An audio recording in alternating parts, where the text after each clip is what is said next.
Hello, my name is Amy Douglas, and I am co-founder of PLAYBC.org.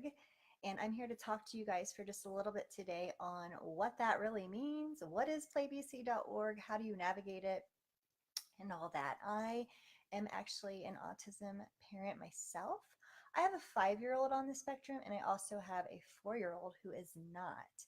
And we developed PLAYBC.org for parents like myself who've been there, that have either been waitlisted for years or who just someone who just wants to help their child at home succeed in certain areas.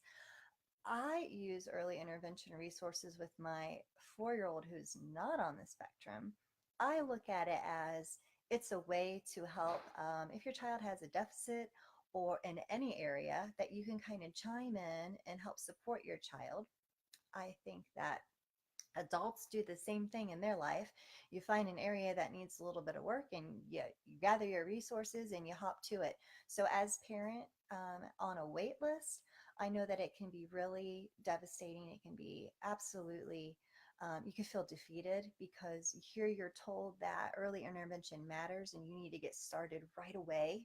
And then in the same breath, you're told that, by the way, you're going to be waitlisted, sometimes for months and sometimes for years on a particular service.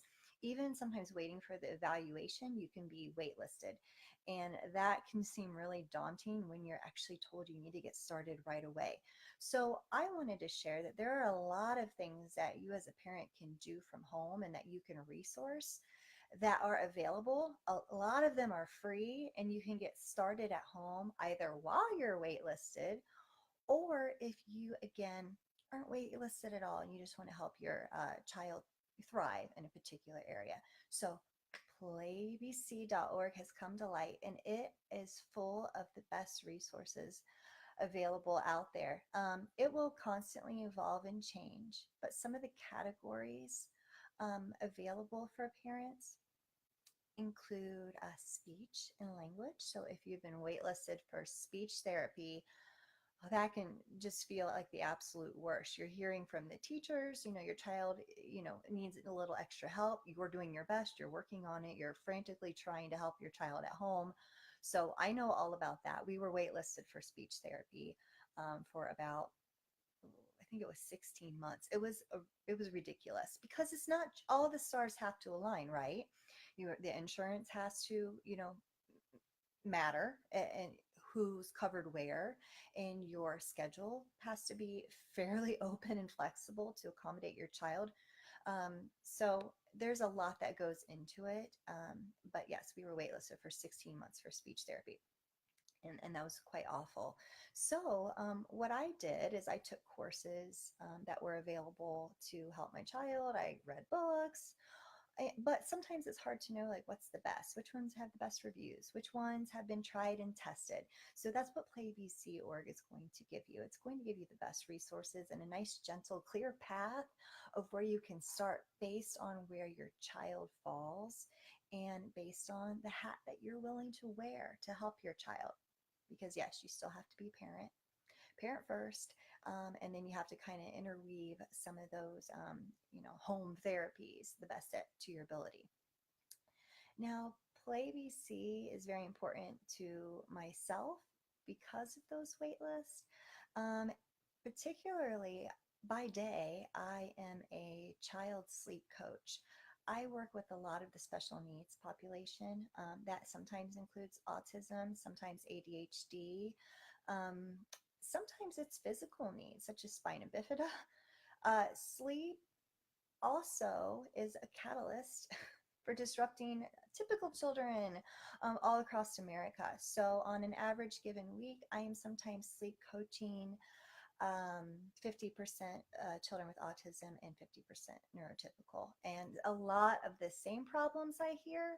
And then, yes, sometimes it does get very extreme with the sensory issues. And then also with the autistic children sometimes not having proper nutrition, right?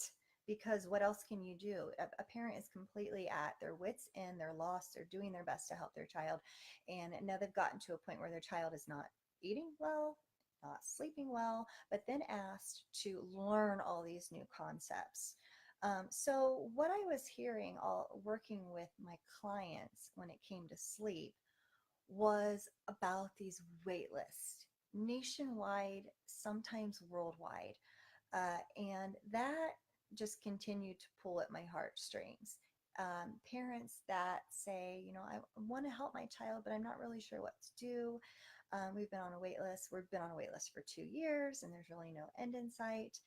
And that's going to vary community by community. Some of you maybe haven't experienced a wait list situation at all, while others are, knee deep in the trenches. I think that it's important to recognize, just as the spectrum is wide, that these needs and services are also wide, and they're not consistent from one community to the next. And parents are crying out for help and want to know what they can do in the meantime to help their children. Additionally, some children are not falling on a wait list. They're passing their evaluations, which is a great thing, but they still might need a little extra help.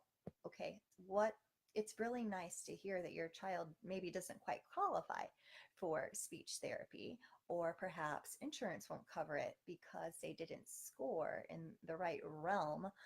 But as a parent, and their teacher knows, that they need a little extra help, and you're not quite sure what to do and make of that. So there are resources available for you there as well. So as a sleep coach, back to that, I'm hearing about all these problems. I'm hearing that about all these giant wait lists. And as you can imagine, sleep starts to intercept with other areas of life. Okay, if a child is not sleeping well, then they're likely, it's a little bit about sleep and a lot about what's going on with the rest of their day. How many times do I hear my child who has autism is just unable to relax and fall asleep at night? He is up and his wheels are turning and he's trying to go to sleep, but he just can't.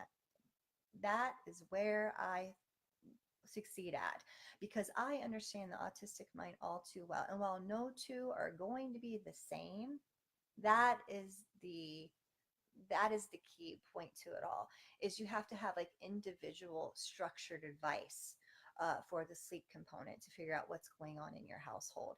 If you're just Googling, how do I get my child to sleep better, that is going to be difficult, because what works for one family is not going to work for the next family, and your child is completely different from the next. It's also so hearing all this information from my sleep calls really prompted me to want to develop something for parents. So parents like me who've been there, who've been on the wait list, that want to know what to do, can access playbc.org. So besides information on speech and how to get started there, what classes you can take online or perhaps locally, if you can be so lucky to find a center in your area, you can also look up how to help your child with their food aversions. Okay, we worked alongside an OT for a while because we had gagging and food aversions, really serious stuff, right? I know, like you, it goes beyond picky eating. That's laughable. But also, how do we help our children tackle this issue and start to, explore more foods in their diet? And so there are articles and evidence on the site of what to do, how to get started with that. Guess what? Spoiler alert, it is not to just eat and try the food. You want to have them play with the food first to get used to some textures. You have to kind of let go and change some of your expectations with your children. So if you're thinking, how can I better educate my child? How can I set my child up for success? I'm going to tell you that sleep and nutrition are going to be key. And that is easier said than done, but that should be the forefront of what you can focus on as a parent. If you're feeling like if you're waitlisted, or you're feeling stuck, that you're not getting anywhere, perhaps your child is in therapy, or they're not responding well to their teachers at school. Well, if they're not sleeping and they're not eating well, that would be a great place to put your focus. We kind of neglect those things as education because for the typical person, they kind of just fall into place. But for our children, they don't necessarily do that. We have to put special attention there and try not to just shrug your shoulders and give up, because the nutrition and the sleep are going to be very important. And there are things that you can do. It is not easy. When I work with sleep clients and families, it is not sleep training. It's nothing like that. It's very systematic. It has to feel good to the child. It has to make sense to the child, and your child has to feel safe and secure. Your child can likely be helped no matter where their starting point is. So on playbc.org, there is going to be some resources available for you for sleep and also for nutrition. There's also some information on sensory.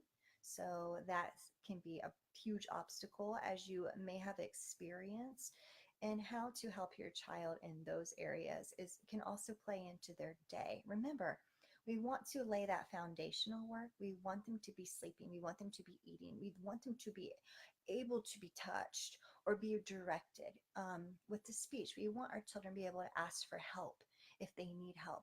All of these components you can start to work on from home, and they are all going to aid you at the education level.